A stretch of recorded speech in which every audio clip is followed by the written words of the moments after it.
Hello students, I am Katosh sir. I am proceeding question number 4 of exercise 1.3 chapter number system.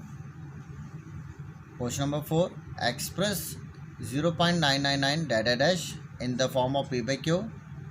Are you surprised by your answer? What your teacher and classmate discuss? Why the answer makes sense? बेटा इस question में क्या करना है, आपको late कर लेना सबसे पहले। इसको पी बाई क्यू फॉर्म में बोला हुआ तो P upon Q equal to 0.999 डैडा डैश। बेटा कोई चीज़ रिपीट हो रही होती है तो उसके ऊपर बार लगता है, तो मतलब मतलब पॉइंट के बाद सिंगल डिजिट है जिसके ऊपर बार लग रहा है, तो उसका मतलब हम 10 मल्टीप्लाई करेंगे।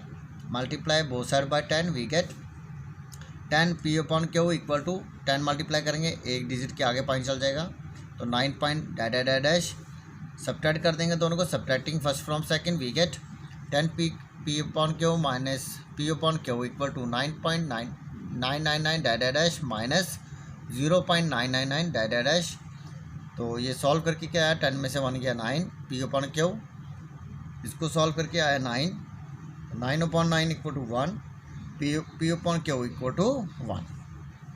अब नेक्स्ट क्वेश्चन आ गया, what can the maximum number of digits be in the repeating block of digits in the decimal expansion of 1/17. Perform the division to check your answer. बेटा इसमें बोला गया हुआ कि हमें इसको डिवाइड करके इसका डेसिमल एक्सपेंशन करना है और बताना है कि डेसिमल के बाद कितने डिजिट रिपीट होंगे, वो चेक करना है डिवाइड करके। तो हम सबसे पहले डिवाइड करेंगे 1/17 को, ठीक है। आपने देखा होगा 17 को हमने डिवाइड किया जब, और डिवाइड करके हम देख रहे हैं कि हमारे इतने नंबर्स के बाद फिर ये नंबर दोबारा 1 आ गया, मतलब रिपीट हो रहा है यहाँ पर। अगर आप देखते हैं इसको सॉल्व करके तो लास्ट में आपको 1 दोबारा नज़र आ रहा है, और 1 नज़र आने का मतलब हो गया कि भाई ये चीज़ रिपीट हो रही है। तो 1 आ गया यहाँ पर, देख लो आप, तो ये चीज़ रिपीट हो रही है, ठीक है। तो ये चीज़ इसमें बताई गई है। तो हमने देखो 1/17 हमने डिवाइड करके देखा कि इतने डिजिट रिपीट हो रहे हैं, तो ऊपर लगा दिए कितने डिजिट रिपीट हो रहे हैं, काउंट करेंगे 1 2 3 4 5 6 7 8 9 10 11 12 13 14 15 16।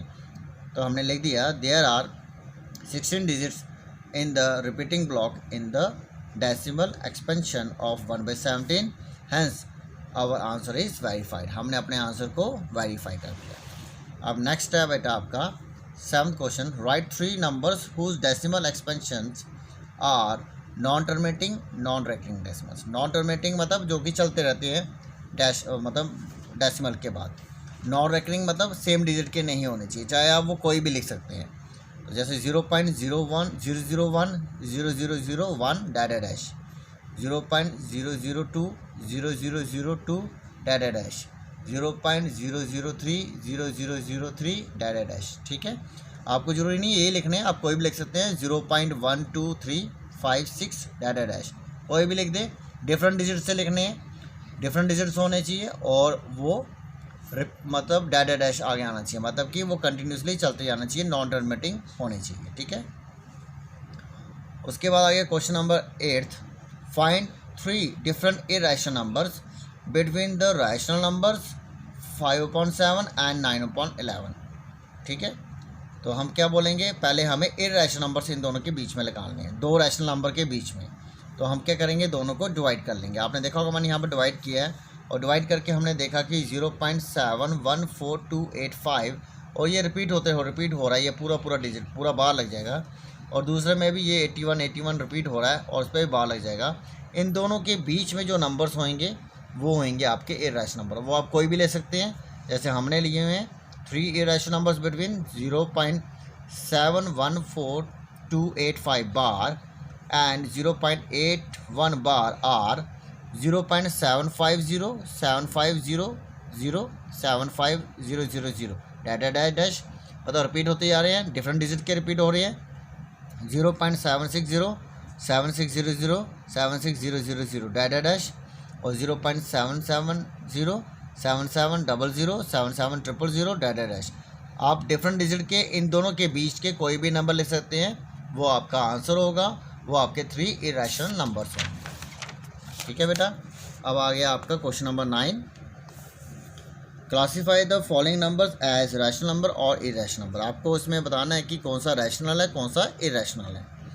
फर्स्ट पार्ट आ गया √23। 23 is an irrational number because 23 is not a perfect square, क्योंकि इसका कोई स्क्वायर नहीं है।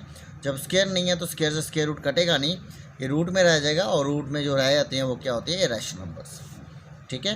अब √225, 225 एक परफेक्ट स्क्वायर है। किसका? हम बोलेंगे 15 का स्क्वायर।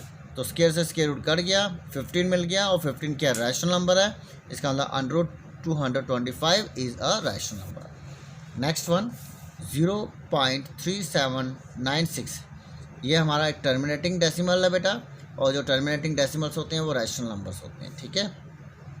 उसके बाद आ गया 7.478 सो ऑन। आपको रिपीटेड डेसिमल्स मिले हैं, नॉन टर्मिनेटिंग रेकरिंग डेसिमल्स हैं, या रिपीटिंग डेसिमल्स हैं। तो जो इस टाइप के होते हैं बेटा वो आपके क्या होते हैं, रैशनल नंबर्स होते हैं। तो हमने लिख दिया is a non terminating recurring decimals, तो that is it is a rational number. अब आप यहाँ पर देख रहे हैं बेटा कि जो हमें नॉन टर्मिनेटिंग तो है, लेकिन ये नॉन रेकरिंग डेसिमल्स हैं, मतलब नॉन रिपीटिंग डेसिमल्स हैं, और ऐसे डेसिमल्स वाले क्या होते हैं, हमारे इरेशनल नंबर होते हैं। तो it is an irrational number. Thank you, have a nice day.